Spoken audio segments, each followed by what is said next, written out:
வணக்கம். இந்திய நேரப்படி இரவு 8:30 மணி செய்திகள். முதலில் ஜெம் தலைப்பு செய்திகளை காணலாம். இடஒதுக்கீட்டை அதிகரிக்க இந்திய கூட்டணி நடவடிக்கை எடுக்கும் முதலமைச்சர் மு.க. ஸ்டாலின் உறுதி. பாடலாசிரியரும் உரிமை கோரினால் என்ன ஆகும்? இளையராஜா தரப்பிற்கு சென்னை உயர்நீதிமன்றம் கேள்வி. டிஎன்பிஎஸ்சி குரூப் 1 தேர்வை ஜூன் 9ஆம் தேதியும் முதல்நிலை தேர்வு ஜூலை 13ஆம் தேதியும் நடைபெறும். தமிழ்நாடு அரசு பணியாளர் தேர்வாணையம் அறிவிப்பு. விவிபேட் சீட்டுடன் சரிபார்ப்பதை கட்டாயமாக்க கோரிக்கை. வழக்கின் தீர்ப்பை ஒத்திவைத்தது உச்சநீதிமன்றம். நாட்டின் உயர்ந்த இடத்திற்கு வந்த பிறகும் இரத்த அணுக்களில் ஊடுருவியுள்ள முஸ்லிம் வெறுப்பை கக்கியுள்ளார் பிரதமர் நரேந்திர மோடி. மதிமுக பொதுச் செயலாளர் வைகோ குற்றச்சாட்டு. இனி விரிவான செய்திகளை காணலாம். இடஒதுக்கீட்டை அதிகரிக்க இந்திய கூட்டணி நடவடிக்கை எடுக்கும் என்று முதலமைச்சர் மு.க. ஸ்டாலின் தெரிவித்துள்ளார். ஜவஹர் பவனில் உள்ள சமாஜ் நியாயக் சம்மேளனத்தில் சம்ருத்த பாரத் அறக்கட்டளையின் சார்பில் மாநாடு நடைபெற்று வருகிறது. இந்த மாநாட்டிற்கு வாழ்த்து கூறி தமிழ்நாடு முதலமைச்சர் மு.க. ஸ்டாலின் அறிக்கை வெளியிட்டுள்ளார். அதில் இந்தியாவில் சமூக நீதியை நிலைநாட்டுவதில் தமிழ்நாடு முக்கிய பங்கு வகிக்கிறது என்றும் ஓபிசி, எஸ்சி, எஸ்டி மக்களிடையே இடஒதுக்கீட்டை அதிகரிக்க இந்திய கூட்டணி நடவடிக்கை எடுக்கும் என்றும் குறிப்பிட்டுள்ளார். மேலும் இந்தியாவிற்குள் சமூக நீதியை நிலைநாட்டுவதில் தமிழ்நாடு முக்கிய பங்கினை ஆற்றி வருகிறது எனவும், சுதந்திரத்திற்கு பிறகு இடஒதுக்கீடு முறைக்கு அச்சுறுத்தல் வரும்போதெல்லாம் திராவிட இயக்கம் உறுதுணையாக எதிர்ப்புகளை தெரிவித்து வருகிறது எனவும், தமிழ்நாட்டில் தற்போது ஓபிசி, எஸ்சி, எஸ்டி உள்ளிட்டோருக்கு 69% இடஒதுக்கீடு வழங்கி தன்னிச்சையாக 50% இடஒதுக்கீட்டை வரம்பை விட கூடுதலாக இடஒதுக்கீடு தமிழ்நாட்டில் வழங்கப்பட்டு வருவது என்றும் தெரிவித்தார்.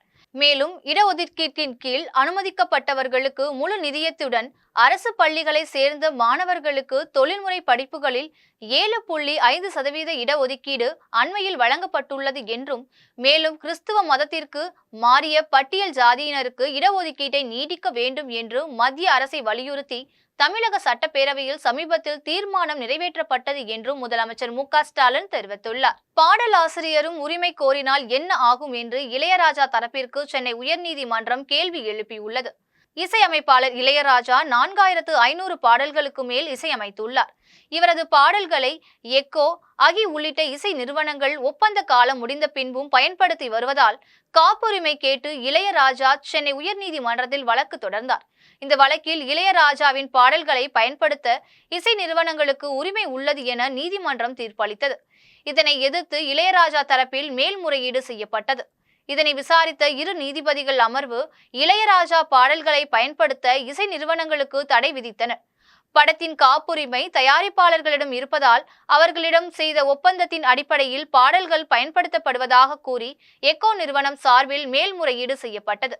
இந்த வழக்கு இன்று நீதிபதிகள் ஆர். மகாதேவன் மற்றும் முகமது ஷாபிக் ஆகியோர் முன் விசாரணைக்கு வந்தது.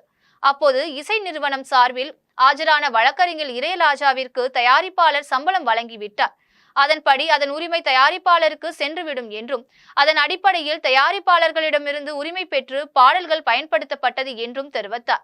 இதற்கு பதிலளித்த இளையராஜா தரப்பு வழக்கறிஞர், இசை அமைப்பு என்பது கிரியேட்டிவ் சம்பந்தப்பட்டது, இதற்கு காப்புரிமை சட்டம் பொருந்தாது என்றார். அப்போது குறுக்கிட்ட நீதிபதிகள், வரிகள், பாடல்கள் அனைத்தும் சேர்ந்துதான் பாடல்கள் உருவாகிறது.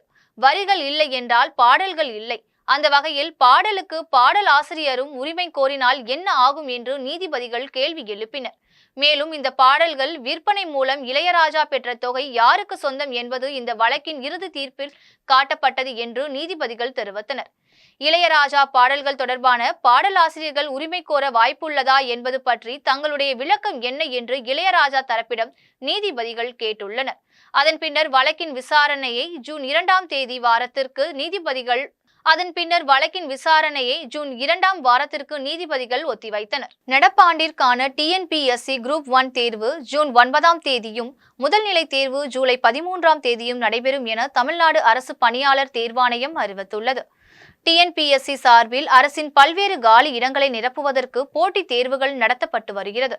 தேவைக்கேற்ப குரூப் 1, குரூப் 2, குரூப் 3, குரூப் 4 என பல்வேறு வகையான தேர்வுகள் நடத்தப்படுகின்றன. இதில் துணை வட்டாட்சியர், காவல்துறை உதவி கண்காணிப்பாளர், உதவி ஆணையர், ஊரக வளர்ச்சித்துறை உதவி இயக்குனர் ஆகிய பணிகள் குரூப் 1 தேர்வு மூலம் நிரப்பப்படுகிறது. இந்த நிலையில் நடப்பாண்டிற்கான TNPSC குரூப் 1 தேர்விற்கான தேதி அறிவிக்கப்பட்டுள்ளது. அதில் 6244 காலி பணியிடங்களை நிரப்புவதற்கான குரூப் 1 தேர்வு ஜூன் 9ஆம் தேதி நடைபெறும் எனவும் துணை ஆட்சியர் DSP உள்ளிட்ட பதவிகளுக்கான 90 காலி பணியிடங்களுக்கான முதல் நிலை தேர்வு ஜூலை 13ஆம் தேதி நடைபெறும் எனவும் தமிழ்நாடு அரசு பணியாளர் தேர்வாணையம் அறிவித்துள்ளது. விவிபேட் சீட்டுடன் சரிபார்ப்பதை கட்டாயமாக்க கோரி தொடரப்பட்ட விவிபேட் வழக்கின் தீர்ப்பை உச்சநீதிமன்றம் ஒத்திவைத்துள்ளது. நாடாளுமன்ற மக்களவை தேர்தல் வாக்குப்பதிவு 19ஆம் தேதி தொடங்கி ஜூன் 1ஆம் தேதி வரை 7 கட்டங்களாக நடைபெறுகிறது. நாடு முழுவதும் வாக்குகளை பதிவு செய்ய மின்னணு வாக்குப்பதிவு இயந்திரங்கள் பயன்படுத்தப்பட்டு வருகிறது. வாக்காளர்கள் தங்கள் செலுத்திய வாக்கினை விவிபேட் மூலம் சரிபார்க்க முடிகிறது. இந்த நிலையில் வாக்கு எண்ணிக்கையின் போது வாக்கு இயந்திரத்தில் பதிவான வாக்குகளை விவிபேட் சீட்டுடன் சரிபார்ப்பதை கட்டாயமாக்க கோரி உச்சநீதிமன்றத்தில் பொதுநல வழக்கு தாக்கல் செய்யப்பட்டிருந்தது. மேலும் விவிபேட் இயந்திரத்தில் உள்ள கண்ணாடியை மாற்றிவிட்டு அதற்கு பதிலாக ஒளிப்புகா கண்ணாடியை வைக்கும் தேர்தல் ஆணையத்தின் முடிவை திரும்ப பெற உத்தரவிட வேண்டும் என்று கோரிக்கை விடுக்கப்பட்டுள்ளது. இந்த வழக்கு இன்று மீண்டும் விசாரணைக்கு வந்தது. அப்போது தேர்தல் ஆணைய அதிகாரிகள் உச்சநீதிமன்றத்தில் ஆஜராகி விளக்கம் அளித்தனர். அதில் மின்னணு வாக்குப்பதிவு இயந்திரம் மற்றும் விவிபேட் இயந்திரம் ஆகிய இரண்டிற்கும் தனித்தனி கண்ட்ரோலர் உள்ளது எனவும், வாக்குப்பதிவு முடிந்ததும் பேலட் இயந்திரம், EVM, விவிபேட் ஆகிய மூன்றும் சீல் வைக்கப்படும் எனவும் 45 நாட்கள் இந்த தகவல் பாதுகாத்து வைக்கப்படும் எனவும், தேர்தல் வழக்கு தொடரப்பட்டால் சம்பந்தப்பட்ட இயந்திரம் மட்டும் தனியாக பாதுகாத்து வைக்கப்படும் என தேர்தல் ஆணைய அதிகாரிகள் விளக்கம் அளித்தனர். இதற்கிடையே மனுதாரர் தரப்பில் மைக்ரோ கண்ட்ரோலர் யூனிட் பிளாஷ் மெமரியை கொண்டுள்ளதால் மீண்டும் புரோகிராம் எழுத முடியாது என்ற வாதத்தை ஏற்க முடியாது என்றும், விவிபேட்டில் பிளாஷ் மெமரி இருக்கும் போது முறைகேடு செய்வதற்கான புரோகிராம் இருக்க முடியும் என்றும் வாதாடப்பட்டது. இந்நிலையில் இருதரப்பு வாதங்களை பதிவு செய்து கொண்ட உச்சநீதிமன்றம் தீர்ப்பை மறு தேதி குறிப்பிடாமல் ஒத்திவைத்தது. நரேந்திர மோடி நாட்டின் பிரதமர் என்ற உயர்ந்த இடத்திற்கு வந்த பிறகும் தனது இரத்த அணுக்களில் ஊடுருவியுள்ள முஸ்லிம் வெறுப்பை கக்கியுள்ளார் என்று மதிமுக பொதுச் செயலாளர் வைகோ தெரிவித்துள்ளார். மதிமுக பொதுச் செயலாளர் வைகோ அறிக்கை வெளியிட்டுள்ளார். அதில் முதல் கட்ட தேர்தலில் தனக்கு சாதகமான சூழல் இல்லாததை உணர்ந்த பாஜக தற்போது நடக்கும் பிரச்சாரத்தில் மத கலவரத்தை தூண்டி வாக்கு சேகரிக்க முனைந்துள்ளது என்றும், இதன் உச்சகட்டமாக பிரதமர் நரேந்திர மோடி ராஜஸ்தானில் நடைபெற்ற பிரச்சார பேரணியில் ஆற்றிய உரையில் தனது இஸ்லாமிய வெறுப்பை கக்கி உள்ளார் எனவும், இஸ்லாமியர்கள் மீதான பிரதமர் நரேந்திர மோடியின் இந்த வெறுப்பு பேச்சு உலகில் பல்வேறு நாடுகளில் கண்டனத்திற்குள்ளாகி இருக்கின்றது எனவும் தெரிவித்தார். மேலும் பிரதமர் நரேந்திர மோடி பேசியிருப்பது அவரது சிந்தையில் நிறைந்திருக்கும் RSS கோட்பாட்டை வெளிச்சம் போட்டு காட்டுகிறது என்றும், காலம் காலமாக RSS இந்துத்துவ மதவெறி கும்பல் இந்தியாவின் பன்முக தன்மையை சீர்குலைத்து இந்து ராஷ்டிரம் அமைத்து முனைந்து செயல்பட்டு கொண்டிருக்கிறது என்றும், எனவேதான் RSS தொட்டிலில் வளர்ந்த நரேந்திர மோடி நாட்டின் பிரதமர் என்ற உயர்ந்த இடத்திற்கு வந்த பிறகும் தனது இரத்த அணுக்களில் ஊடுருவி உள்ள முஸ்லிம் வெறுப்பை கக்கி உள்ளார் எனவும், இது கடும் கண்டனத்திற்குரியது என்றும், பிரதமர் இந்த பேச்சுக்களை தேர்தல் ஆணையம் வேண்டுமானால் கண்டு கொள்ளாமல் இருக்கலாம், ஆனால் நாட்டு மக்கள் நாடாளுமன்ற தேர்தலில் சரியான பாடம் புகட்டுவார்கள் என்றும் மதிமுக பொதுச் செயலாளர் வைகோ தெரிவித்துள்ளார். தேர்தல் ஆணையம் சென்னையில் மிகப்பெரிய அநீதியை செய்துவிட்டது என்றும், வாக்காளர் பட்டியலில் வாக்காளர்கள் பெயர் இல்லை என்பது கேலி கூத்தானது என்றும் சென்னையில் பாஜக மாநில துணைத் தலைவர் கரு நாகராஜன் தெரிவித்துள்ளார். சென்னை வெஸ்ட் மாம்பலத்தில் உள்ள தனியார் ஹோட்டலில் நடைபெற்ற நிகழ்ச்சியில் பாஜக மாநில துணைத் தலைவர் கரு நாகராஜன் செய்தியாளர்களை சந்தித்து பேசினார். அப்போது தமிழ்நாட்டில் உள்ள சில தலைவர்கள் தமிழ் பண்பாடு, ஆன்மீகம் அனைத்தையும் கேலி கிண்டல் செய்கின்ற வகையில் பேசுகின்றனர் எனவும், அனைத்து பண்டிகைகளுக்கும் வாழ்த்து சொல்லும் முதலமைச்சர் மு.க. ஸ்டாலின் இந்து பண்டிகைகளுக்கு மட்டும் வாழ்த்துக்கள் சொல்ல மாட்டார் என்றும், பாரதிய ஜனதா கட்சி 3வது முறையாக ஆட்சி பிடிக்க போகிறது என்கின்ற வகையில் அவதூறு பிரச்சாரத்தை செய்கிறார்கள். இதை பாரதிய ஜனதா கட்சி வன்மையாக கண்டிக்கிறது என்றும் பாஜக மாநில துணைத் தலைவர் கரு நாகராஜன் தெரிவித்துள்ளார். பொதுவாகவே எல்லா இடத்துலையும் ஒரே பேச்சு, மோடி தான் மீண்டும் பிரதமராக வர்றார். அதில் எவ்வளவுன்னா ஆளாளுக்கு ஒரு கருத்து, 400 இடத்துல வருவார். நேற்றைக்கு ஒரு 40 ஆண்டு காலமாக இந்த தேர்தல் முடிவுகளை அலசி ஆராயக்கூடிய ஒரு முக்கிய பிரமுகர் 330 முதல் 350 இடத்துல வெற்றி பெறுவார். சில பேர் 300 இடங்களில் வெற்றி பெறுவார்கள். சிலர் 250லேருந்து 280 வரைக்கும் வெற்றி பெறுவாங்க. ஆனால் அவங்க தான் ஆட்சி அமைப்பாங்க வித்தியாசம் ரொம்ப குறைவாக இருக்கும். இப்படி இந்த ஐஎன்டிஏ கூட்டணி என்ன முயற்சி செய்தாலும், எவ்வளவு அவதூறுகள் பரப்பினாலும், மீண்டும் மோடி அவருடைய வெற்றி உறுதி செய்யப்பட்டிருக்கிறது என்ற ஒரு கெட்ட நோக்கத்தோடு, ஒரு அவதூறை பரப்ப வேண்டும் என்ற நோக்கத்தோடு இந்த பிரச்சனையை எழுப்பி குறிப்பிட்ட ஒரு மிகப்பெரிய சமுதாயத்திற்கு எதிராக பாரத பிரதமர் பேசுகிறார், வெறுப்பு பேச்சை பேசுகிறார் என்று புதிதாக ஒரு கற்பனையிலே ஒரு குற்றச்சாட்டை பதிவிடுகிறார்கள். அதற்கு விளக்கம் சொல்ல வேண்டியது எங்கள் கடமை என்ற அடிப்படையிலே இப்பொழுது சந்திக்கிறோம். விழுப்புரம் அருகே அரசு புறம்போக்கு நிலத்தை அனுபவிப்பது தொடர்பாக ஏற்பட்ட தகராறில் 2 நபர்கள் அடித்து கொலை செய்யப்பட்ட வழக்கில் 20 நபர்களுக்கு ஆயுள் தண்டனையும் தலா 50,000 ரூபாய் அபராதமும் விதித்து விழுப்புரம் நீதிமன்றம் பரபரப்பு தீர்ப்பு வழங்கியது. விழுப்புரம் மாவட்டம் கண்ணாரம்பட்டு கிராமத்தில் உள்ள 2.5 ஏக்கர் அரசு புறம்போக்கு நிலத்தை அனுபவிப்பது தொடர்பாக குலசேகரன், காத்தவராயன் ஆகியோருக்கும் நக்கீரன், கோவிந்தராஜ், சிவபுஷ்பனம், புகழேந்தி, மணவாளன், ராஜேந்திரன், குமரவேல், மார்க்கண்டேயன், சுதாகர், முரளி, தமிழ் செல்வன் உள்ளிட்ட 26 நபர்களுக்கும் முன்விரோதம் இருந்து வந்தது. இதன் காரணமாக ஏற்பட்ட தகராறில் குலசேகரன், காத்தவராயன் ஆகிய 2 நபர்களை 26 நபர்கள் 2005ஆம் ஆண்டு நவம்பர் 4ஆம் தேதி அடித்து கொலை செய்தனர். இது தொடர்பான வழக்கு விழுப்புரம் கூடுதல் அமர்வு நீதிமன்றத்தில் விசாரணை நடைபெற்று வந்தது. வழக்கு விசாரணை முடிவடைந்த நிலையில் நீதிபதி ராஜசிம்மவர்மன் தீர்ப்பு வழங்கினார். அதில் நக்கீரன், கோவிந்தராஜ், சிவபுஷ்பனம், மோகன், சபரிநாதன் உள்ளிட்ட 20 நபர்களுக்கு ஆயுள் தண்டனையும் தலா 50,000 ரூபாய் என மொத்தம் 15 லட்சம் அபராதமும் விதித்து பரபரப்பு தீர்ப்பு வழங்கப்பட்டது.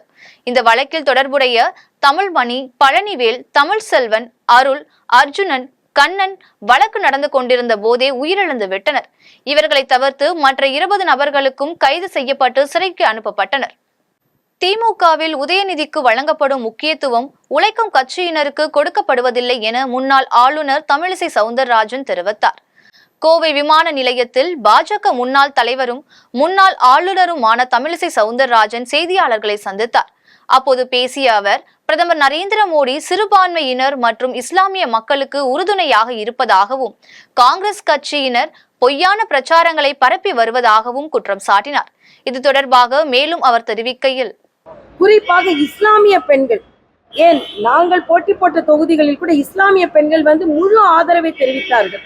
ஏனென்றால் அவர்களுக்கு முத்தலாக்கிலிருந்து விடுதலை கொடுக்கப்பட்டிருக்கிறது. பெண்ணுரிமை என்று பேசுகிறார்கள். இன்று அண்ணன் ஸ்டாலினும் பேசுகிறார்.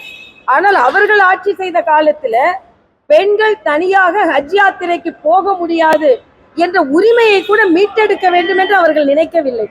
ஆனால் மரியாதைக்குரிய பாரத பிரதமர் தான் பெண்கள் ஹஜ் யாத்திரைக்கு தனியாக கூட போய் வர முடியும், அது விசா சரியாக அவங்களுக்கு கொடுக்கப்பட வேண்டும் என்ற தளர்வுகளையும் ஏற்படுத்தி, எல்லாவற்றிற்கும் மேலாக அலிகார் யூனிவர்சிட்டியில இதுவரைக்கும் பெண்கள் இஸ்லாமிய சகோதரிகள் யாரும் வைஸ் சான்சலரா நியமிக்கப்படவில்லை, அவர்கள் நியமிக்கப்பட்டிருக்கிறார்கள். ஆக எல்லா விதத்திலும் சிறுபான்மை மக்களுக்கு உயர்வை தருகின்ற பிரதமரை ஏதோ சிறுபான்மை மக்களுக்கு எதிராக இருப்பதை போலவே ஒரு சித்திரத்தை ஏற்படுத்தி, நரேந்திர மோடியின் தோல்வி பயம் அவர் முகத்திலேயே தெரிகிறது என்றும் இந்திய கூட்டணி வெற்றி பெற்று ஆட்சி அமைக்கும் என்றும் திமுக அமைப்பு செயலாளர் RS பாரதி தெரிவித்தார். ஸ்ரீபெரும்புதூர் நாடாளுமன்ற தொகுதியில் நடைபெற்ற தேர்தலில் பயன்படுத்தப்பட்ட வாக்கு இயந்திரங்கள் குரோம்பேட்டையில் உள்ள MIT கல்லூரி வளாகத்தில் பலத்த பாதுகாப்புடன் வைக்கப்பட்டுள்ளது. இதனை திமுக அமைப்பு செயலாளரும் ஸ்ரீபெரும்புதூர் நாடாளுமன்ற வேட்பாளருமான TR பாலுவின் தலைமை முகவர் RS பாரதி வாக்கு பெட்டிகள் வைக்கப்பட்டுள்ள பகுதிக்கு சென்று அதன் பாதுகாப்புகள் குறித்து ஆய்வு செய்தார். அதன் பின்னர் செய்தியாளர்களை சந்தித்து பேசினார். அப்போது நரேந்திர மோடியின் தோல்வி பயம் அவர் முகத்திலேயே தெரிகிறது என்றும் இந்திய கூட்டணி வெற்றி பெற்று ஆட்சி அமைக்கும் என்றும் தெரிவித்தார். திமுகவை பொறுத்த மட்டும் ஒவ்வொரு தேர்தல் முடிந்த பிறகு வாக்கு பெட்டிகள் இருக்கிற இடத்தில் வேட்பாளரோ அல்லது அவருடைய சீஃப் எதிர்ப்போ பார்வையிலிருந்து வழக்கம். அதே போல வாக்குப்பெட்டிகள் வைக்கப்படுகின்ற இடத்தில் 24 மணி நேரமும் கண்காணிக்க கழகத்தின் சார்பில் ஆட்கள் அதை கண்காணிப்பதற்கு போடுவது திமுக தொடர்ந்து பல தேர்தல்களிலே நாங்கள் தொடர்ந்து செய்து கொண்டு வருகிறோம். அதே போலத்தான் திருப்பரங்குன்றம் தொகுதியிலே வாக்குப்பெட்டிகள் MIT வைக்கப்படுகிறது. நாம் 19ஆம் தேதி இரவு துவங்கி 1ஆம் தேதி காலை வரை பெட்டிகள் வந்து சேர்ந்திருக்கின்றன. ஆகவே அந்த பெட்டிகள் வைக்கப்பட்ட இடம் எப்படி இருக்கிறது என்பதை பார்வையிடுவதற்காக டிஆர் பாலுவுடைய சார்பில் அவருடைய சீஃப் ஏஜென்ட் போய் நான் என்னை தவிர வேறு யாரும் உள்ளே அனுமதிக்கப்படவில்லை. சேலம் சங்கரி அருகே அண்ணன்கள் கழுகை விரட்ட வைத்திருந்த ஏர்கன் துப்பாக்கியிலிருந்து வெளியேறிய குண்டு பாய்ந்து தங்கை உயிரிழந்த சம்பவம் தொடர்பாக காவல்துறையினர் 2 பேரை கைது செய்து விசாரணை நடத்தி வருகின்றனர். ஈரோடு மாவட்டம் பவானி தாலுகா கட்டையங்கவுண்டனூர் பகுதியை சேர்ந்த கார் ஓட்டுநர் முருகேசன் என்பவருக்கும் சங்கரியை அடுத்த வேங்கிப்பாளையம் பாப்பங்காட்டை சேர்ந்த செல்வராஜ் மகள் தமிழரசி என்பவருக்கும் கடந்த 12 ஆண்டுகளுக்கு முன்பு திருமணம் நடைபெற்றது. இவர்களுக்கு 10 வயதில் ரித்திகா ஸ்ரீ என்ற மகனும் 6 வயதில் தனிஷ்கா ஸ்ரீ என்ற மகளும் உள்ளனர். இந்நிலையில் கடந்த 3 மாதங்களுக்கு முன்பு தமிழரசி தனது கணவருடன் சண்டை போட்டுவிட்டு சங்கரியில் உள்ள பாப்பங்காட்டில் உள்ள தனது தந்தை வீட்டிற்கு சென்றுள்ளார். இந்த நிலையில் தமிழரசியின் அண்ணன் சரத்குமாரும் அவரது பெரியப்பா மகன் சதீஷ்குமாரும் கழுகை விரட்ட ஏர்கன் துப்பாக்கியை பயன்படுத்தி வந்தனர். இந்த துப்பாக்கியின் ட்ரக்கை சரத்குமாரின் 4 வயது மகன் அழுத்தியதால் அதிலிருந்து வெளியேறிய குண்டு அருகில் இருந்த தமிழரசியின் வயிற்றில் பாய்ந்தது. ஆபத்தான நிலையில் மயங்கி கிடந்த தமிழரசியை அருகில் இருந்தவர்கள் மீட்டு ஈரோடு தனியார் மருத்துவமனையில் சிகிச்சைக்காக சேர்த்தனர். அங்கு சிகிச்சை பலனின்றி தமிழரசி உயிரிழந்தார். இது குறித்து தமிழரசியின் கணவர் முருகன் சங்கரி காவல் நிலையத்தில் புகார் அளித்தார். இதையடுத்து ஏர்கன் வைத்திருந்த குற்றத்திற்காக காவல்துறையினர் சரத்குமார், சதீஷ்குமார் ஆகிய இருவரையும் கைது செய்தனர். மேலும் வழக்கு பதிவு செய்து விசாரணை மேற்கொண்டு வருகின்றனர். நாடாளுமன்ற தேர்தல் வாக்குப்பதிவு நாளன்று அதிமுக நிர்வாகி தாக்கப்பட்ட சம்பவத்தில் ஒருதலைபட்சமாக செயல்பட்ட காவல்துறையினர் மீது நடவடிக்கை எடுக்க கோரி சென்னை மயிலாப்பூர் டிஜிபி அலுவலகத்தில் அதிமுக வழக்கறிஞர் பிரிவு செயலாளர் இன்பதுரை புகார் அளித்தார். மயிலாடுதுறை மாவட்டத்தில் நாடாளுமன்ற தேர்தல் வாக்குப்பதிவு நாளன்று நடந்த தகராறு தொடர்பாக மாவட்ட காவல்துறையினர் ஒருதலைபட்சமாக செயல்பட்டதால் அதிமுக நிர்வாகி மீது கொலைவெறி தாக்குதல் நடத்தப்பட்டது. இது தொடர்பாக சென்னை மயிலாப்பூரில் டிஜிபி அலுவலகத்தில் காவல்துறையினர் மீது அதிமுக வழக்கறிஞர் பிரிவு செயலாளர் இன்பதுரை என்பவர் புகார் அளித்தார். அதன் பின்னர் செய்தியாளர்களை சந்தித்து பேசிய அவர், தஞ்சாவூர் மாவட்டம் பாந்தநல்லூரில் பாஜக கூட்டணியை சேர்ந்தவர்கள் தேர்தல் நடைபெறும் வளாகத்தில் அதிமுகவை சேர்ந்த உலகநாதன் என்பவரை தாக்கியதில் பலத்த காயமடைந்த அவர் கும்பகோணம் மருத்துவமனையில் அனுமதிக்கப்பட்டு சிகிச்சை பெற்றார் என்றும், இது தொடர்பாக அளித்த புகாரின் பேரில் தாக்கியவர்கள் மீது வழக்கு பதிவு செய்யாமல் பாதிக்கப்பட்ட அதிமுகவினர் மீது காவல்துறையினர் வழக்கு பதிவு செய்துள்ளனர் என்றும், ஒருதலைபட்சமாக செயல்பட்ட காவல்துறையினர் மீது நடவடிக்கை எடுக்க வேண்டும் என கோரிக்கை விடுத்து டிஜிபி அலுவலகத்தில் புகார் அளித்தேன் என்று அதிமுக வழக்கறிஞர் பிரிவு செயலாளர் இன்பதுரை தெரிவித்தார். அந்த எலெக்ஷன் நடைபெறும் தேர்தல் நடைபெறும் வளாகத்தில் பூத்து முன்னாடியே தாக்கியிருக்காங்க. இதில் உலகநாதன் அதிமுக சார்ந்தவருக்கு மூக்கில் அடிபட்டு கடுமையான ரத்தம் சொட்ட அவரை தாக்கியிருக்காங்க. அந்த பாஜக கூட்டணியில் இருக்கிற பாமகவினர் உடனடியாக அங்கே இருந்த அதிமுகவை சேர்ந்த சண்முக ராஜேஸ்வரன் என்பவர் அவரை தடுத்து அவரை மீட்டு அங்கிருந்த போலீசாரிடம் சொல்லிவிட்டு முதலுதவி அளிப்பதற்காக அருகில் இருந்த ஆரம்ப சுகாதார நிலையத்திற்கு அழைத்து சென்றிருக்கிறார். அங்கே இருக்க டாக்டர்கள் காயம் கடுமையாக இருக்குது, அதனால் கும்பகோணம் அரசு மருத்துவமனைக்கு அழைத்து செல்லுங்கள் சொல்லி அவர் அங்கிருந்து கிளம்பும்போது அந்த பாஜக கூட்டணியை சார்ந்தவர்கள் எல்லாம் மொத்தமாக ஒரு 100-150 பேர் திரண்டு வந்து அவரை மீண்டும் தாக்க முற்பட்டிருக்காங்க. அங்கிருக்கிறவர்கள் அவரை ஒரு அறையில் அடைத்து பெரியபாளையம் அருகே 6 வழி சாலை அமைக்கும் பணிக்காக விதிமுறைகளை மீறி ஏரியில் 40 அடி ஆழத்திற்கு மண் அள்ளுவதால் நிலத்தடி நீர்மட்டம் பாதிக்கப்படுவதாக கூறி கிராம மக்கள் பொக்லைன் இயந்திரத்தை சிறைப்பிடித்து போராட்டத்தில் ஈடுபட்டனர். திருவள்ளூர் மாவட்டம் தச்சூரில் ஆந்திர மாநில சித்தூர் வரை 6 வழி சாலை அமைப்பதற்காக பணிகள் ஆங்காங்கே நடைபெற்று வருகிறது. இந்த நிலையில் ஊத்துக்கோட்டை வட்டத்திற்குட்பட்ட வெங்கல், குப்பம், அந்தங்கி, காவனூர் ஆகிய கிராமங்களுக்கிடையே செல்லும் ஏரியில் சாலை அமைக்கும் பணிக்காக பொக்லைன் இயந்திரம் மூலம் 30 முதல் 40 அடி ஆழம் வரை விதிமுறைகளை மீறி நூற்றுக்கணக்கான லாரிகள் மண் அள்ளி செல்வதோடு இரவு நேரங்களில் மணல் கொள்ளையும் நடைபெறுவதாக கூறப்படுகிறது. இதனால் அப்பகுதியில் நிலத்தடி நீர்மட்டம் வெகுவாக குறைந்து வருவதால் பாசனத்திற்கு போதிய தண்ணீர் கிடைக்காமல் ஏரி பாசன விவசாயிகள் பாதிப்புக்குள்ளாகி வருகின்றனர். இது குறித்து பொதுப்பணித்துறை அதிகாரிகள் மற்றும் மாவட்ட ஆட்சியரிடம் புகார் தெரிவித்தும் அதிகாரிகள் நடவடிக்கை எடுக்காததால் ஆத்திரமடைந்த வெங்கல்குப்பம் கிராமத்தை சேர்ந்த 50க்கும் மேற்பட்டோர் சட்டவிரோத மணல் கொள்ளையை தடுத்து நிறுத்த கோரி சவுண்டு மண் குவாரி முற்றுகையிட்டு பொக்லைன் இயந்திரத்தை சிறைப்பிடித்து கண்டன ஆர்ப்பாட்டத்தில் ஈடுபட்டனர். இதனால் 6 வழி சாலை அமைக்கும் திட்டத்திற்கான மண் அள்ளும் பணி தற்காலிகமாக நிறுத்தப்பட்டது. வருஷம் வந்து கோரை விடுறாங்க. அந்த கோரையில் வந்து அவங்க கவர்மெண்ட் கொடுக்குற இடத்த விட்டுட்டு ஊர் பக்கத்தில் வந்து 20 அடி 30 அடி ஆயிரத்துக்கு மேலே எடுக்கிறாங்க. அதுக்கு மீறி கேட்டோம்னா எங்கள் ஊர் இல்லை நாங்கள் எடுப்போம்னு சொல்லிட்டு அந்த ஊருக்காரங்க வந்து எங்களை வந்து பிரச்சனை பண்ணுறாங்க. ரெண்டாவது சுற்றில் வந்து 200 ஏக்கர் பரப்பளவில் விவசாயம் நடக்குது. ஒரு முறையும் நாங்கள் ஊருக்கு எங்களுக்கு போயிட்டு ஐயூ ஸ்கூலில் போய் தங்குறோம் ஒரு மழைக்கும். அதனால் நாங்கள் அதிகாரிகிட்ட பல முறை வந்து பெட்டிஷன் கொடுத்தோம். அது பிடபிள்யூ அதிகாரிகிட்ட பெட்டிஷன் கொடுத்தோம். எந்த ஒரு நடவடிக்கை எடுக்க மாட்டாங்க. இதை வந்து அதிகாரிகள் பார்த்து பரிந்துரை பண்ண மாதிரி பணிமுறை கேட்டுக்கொள்ளுங்க. காஞ்சிபுரத்தில் rotary club of Kanchipuram grand சார்பில் இலவச கண்புரை அறுவை சிகிச்சை முகாம் நடைபெற்றது. காஞ்சிபுரம் ஒரிக்கை பகுதியில் அமைந்துள்ள தனியார் மெட்ரிகுலேஷன் பள்ளியில் rotary club of Kanchipuram grand சார்பில் சங்கர நேத்ராலயா பங்களிப்புடன் இலவச கண்புரை அறுவை சிகிச்சை முகாம் நடைபெற்றது. 8 நாட்கள் நடைபெறும் முகாமில் 100க்கும் மேற்பட்ட பொதுமக்கள் கலந்து கொண்டு கண் பரிசோதனை மற்றும் கண் சிகிச்சை குறித்து ஆலோசனை பெற்றனர். முகாமில் 135 பேருக்கு இலவச கண்புரை அறுவை சிகிச்சை முகாமிலேயே அளிக்கப்பட்டது. முகாமில் பங்கேற்ற rotary club of Kanchipuram grand நிர்வாகம் செயலாளர் G Murugesh, rotary club of Kanchipuram grand சங்க தலைவர் AR சிவசிதம்பரம், சங்கர நேத்ராலயா ஒருங்கிணைப்பாளர் அருள்குமார், யங் இந்தியன் அமைப்பின் தலைவர் ராஜராஜன் ஆகியோர் பங்களிப்புடன் இலவச கண்புரை அறுவை சிகிச்சை முகாம் நடைபெற்று வருகிறது.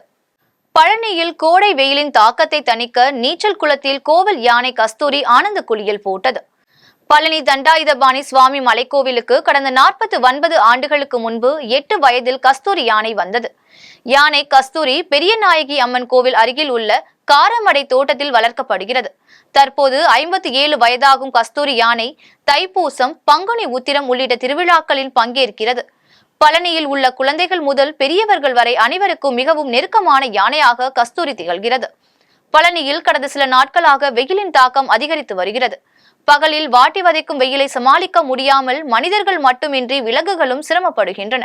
இதற்காக காரமடை தோட்டத்தில் 10 லட்சம் ரூபாயில் கடந்த 5 ஆண்டுகளுக்கு முன்பு நீச்சல் குளம் அமைக்கப்பட்டுள்ளது. அதில் யானை கஸ்தூரி நீச்சல் அடித்தும் மூழ்கி குளித்தும் தண்ணீரை பீச்சு அடித்தும் ஆனந்த குளியல் போட்டது. தூத்துக்குடியில் சிதம்பர நகரில் 1வது தெருவில் அமைந்துள்ள இந்தியன் ஓவர்சீஸ் வங்கியில் கொள்ளை முயற்சியில் ஈடுபட்ட மர்ம நபரை காவல்துறையினர் தேடி வருகின்றனர். தூத்துக்குடியில் சிதம்பர நகரில் 1வது தெருவில் அமைந்துள்ள இந்தியன் ஓவர்சீஸ் வங்கி கிளை கடந்த ஞாயிற்றுக்கிழமை விடுமுறை என்பதால் பூட்டப்பட்டிருந்தது. மறுநாள் திங்கட்கிழமை காலையில் வங்கிக்கு வந்த ஊழியர்கள் பார்க்கும்போது வங்கியின் முன்வாசல் பகுதியில் அமைந்துள்ள கிரில் கேட் உடைக்கப்பட்டும் அதற்கு அடுத்ததாக இருந்த கதவு உடைக்கப்பட்டிருந்தது தெரிய வந்தது. இதனைத் தொடர்ந்து வங்கியின் சீனியர் மேலாளர் அனுகிரஹா என்பவர் தென்பாகம் காவல் நிலையத்தில் புகார் அளித்தார். புகாரின் பேரில் விரைந்து வந்த காவல்துறையினர் மற்றும் தடவியல் பிரிவினர் வங்கியில் சோதனை செய்தனர். மேலும் வங்கியில் இருந்த சிசிடிவி காட்சிகள் மூலம் சோதனை செய்ததில் இரவு நேரத்தில் மர்ம நபர் ஒருவர் வங்கியில் வாசல் பகுதியில் அமைக்கப்பட்டுள்ள கிரில் கேட் மற்றும் கதவை உடைக்கும் வங்கியின் உள்ளே புகுந்து கொள்ளையடிக்க முயன்றதும் பணமோ நகையோ எதுவும் அவரது கையில் சிக்காததால் ஏமாற்றத்துடன் மர்ம நபர் வங்கியை விட்டு வெளியேறுவதும் தெரிய வந்தது.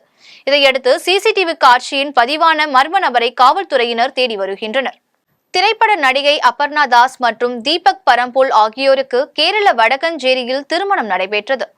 தமிழ் திரையுலகத்தில் வளர்ந்து வரும் நடிகை அபர்ணா தாஸ் என்பவர் பகத் பாசில் என்பவருடன் இணைந்து மலையாளத்தில் நடித்து வெளியான ஞான் பிரகுசன் என்ற திரைப்படம் வெளியிடப்பட்டது. இதில் நடிகை அபர்ணா தாஸ் திரையுலகில் அறிமுகமானார். இதைத் தொடர்ந்து இயக்குனர் நெல்சன் இயக்கிய பீஸ்ட் படத்தில் சிறு கதாபாத்திரத்தில் நடித்தார். இந்த படத்தின் மூலம் தமிழ் ரசிகர்கள் மத்தியில் பிரபலமான அபர்ணா தாஸ் டாடா படத்தில் கதாநாயகியாக நடித்தார். இந்த படம் பெரும் வரவேற்பை பெற்றது. அவரது அடுத்த படம் குறித்து தமிழ் ரசிகர்கள் எதிர்பார்த்திருந்த நிலையில் அவரது திருமண செய்தி கடந்த சில தினங்களுக்கு முன்பு வெளியானது. மஞ்சுமெல் பாய்ஸ் படத்தில் நடித்த தீபக் பரம்போல் என்பவரை அபர்ணா தாஸ் திருமணம் செய்ய உள்ளதாக தகவல் வெளியாகி உள்ளது.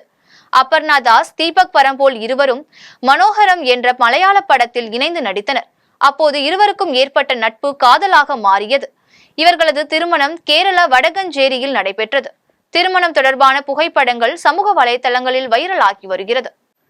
மங்களம் அடுத்த வேதண்டவாடி கிராமத்தில் ஸ்ரீ கூத்தாண்டவர் திருக்கோவில் திருநங்கைகள் தாலி கட்டிக்கொள்ளும் வைபவத்தை அடுத்து தேர் திருவிழா வெகு விமர்சையாக நடைபெற்றது. திருவண்ணாமலை மாவட்டம் மங்களம் அடுத்த வேடந்தவாடி கிராமத்தில் ஸ்ரீ கூத்தாண்டவர் திருக்கோவில் அமைந்துள்ளது. இக்கோவிலில் ஒவ்வொரு ஆண்டும் சித்திரை மாதத்தில் கூத்தாண்டவர் திருவிழா 20 நாட்கள் வெகு விமர்சையாக நடைபெறுவது வழக்கம். அதன்படி இந்த ஆண்டின் திருவிழா கடந்த 5ஆம் தேதி மகாபாரத சொற்பொழிவுடன் தொடங்கி வெகு விமர்சையாக நடைபெற்று வருகிறது.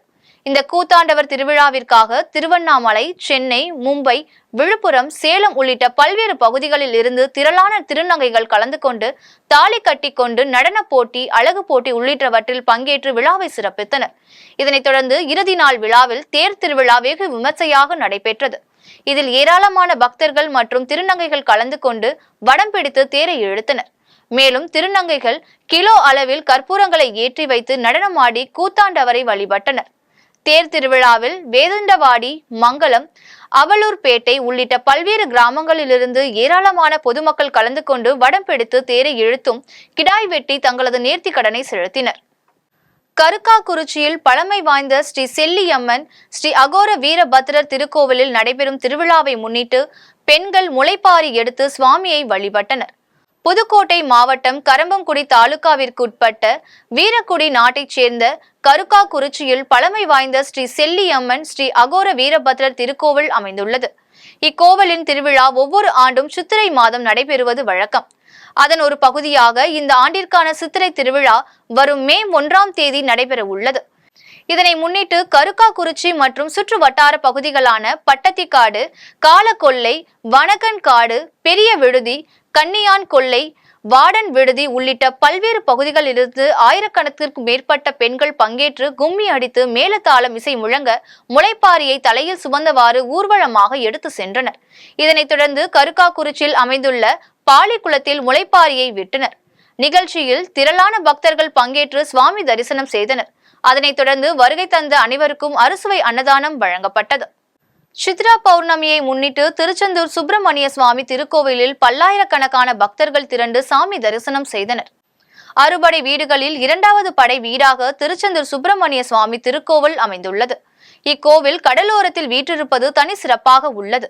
இந்நிலையில் சித்ரா பௌர்ணமியை முன்னிட்டு திருச்செந்தூர் சுப்பிரமணிய சுவாமி திருக்கோவிலில் காலை 4:30 மணிக்கு திறக்கப்பட்டு விஸ்வரூப தீபாராதனை, காலை 6 மணிக்கு உதய மார்த்தாண்ட அபிஷேகமும் தீபாராதனையும் நடைபெற்றது. அதனைத் தொடர்ந்து உச்சகால தீபாராதனைக்கு பின்னர் சாமி ஜெயச்சந்திரநாதர் தங்க சப்ரத்தில் எழுந்தருளி வசந்த மண்டபத்தை வந்து சேர்ந்தார். அங்கு உபயதாரர்கள் சார்பில் சுவாமிக்கு அபிஷேகமும் அலங்கார தீபாராதனைகளும் நடைபெற்றது. அதன் பின்னர் சுவாமி ஜெயந்திநாதர் தங்க சப்ரத்தில் எழுந்தருளி வசந்த மண்டபத்தை 11 முறை வலம் வந்து பக்தர்களுக்கு அருள் பாலித்தார். அதன் பின்னர் சுவாமி ஜெயந்திநாதர் தங்க தேரில் எழுந்தருளி கிரி பிரகாசம் வலம் வந்து கோவிலை சேர்ந்தார். இதில் சுட்டெரிக்கும் வெயிலையும் பொருட்படுத்தாமல் ஏராளமான பக்தர்கள் கலந்து கொண்டு சுவாமி ஜெயந்திநாதரை வழிபட்டனர். இனி வருவது விளையாட்டு செய்திகள். வெஸ்ட் இண்டீஸ் பாகிஸ்தானுக்கு இடையேயான தொடரில் 3-0 என்ற கணக்கில் வெஸ்ட் இண்டீஸ் அணி வெற்றி பெற்றது. வெஸ்ட் இண்டீஸ் பெண்கள் கிரிக்கெட் அணி பாகிஸ்தானில் சுற்றுப்பயணம் மேற்கொண்டு 3 ஒருநாள் மற்றும் 5 T20 போட்டிகள் கொண்ட தொடரில் பங்கேற்று ஆடி வருகிறது. இதில் முதலில் நடைபெற்று வரும் ஒருநாள் தொடரில் 2 போட்டிகள் முடிவில் 2-0 என வெஸ்ட் இண்டீஸ் அணி முன்னிலையில் இருந்தது.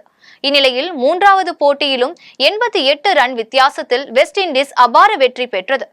இந்த வெற்றியின் மூலம் 3 போட்டிகள் கொண்ட ஒருநாள் தொடரை 3-0 என முழுமையாக வெஸ்ட் இண்டீஸ் அணி கைப்பற்றியது. இவ்விரு அணிகள் இடையேயான 5 போட்டிகள் கொண்ட T20 தொடர் வரும் 26ஆம் தேதி தொடங்குகிறது. இனி வருவது உலக செய்திகள். அமெரிக்காவில் சரக்கு விமானம் தரையில் விழுந்து விபத்துக்குள்ளான சம்பவத்தில் 2 பேர் உயிரிழந்தனர். அமெரிக்காவின் அலாஸ்கா மாகாணம் பெர்பெங் சர்வதேச விமான நிலையத்தில் இருந்து TC-4 என்ற சரக்கு விமானம் புறப்பட்டு 11 கிலோமீட்டர் தூரம் சென்ற நிலையில் விமானம் தரையில் விழுந்து விபத்துக்குள்ளானது.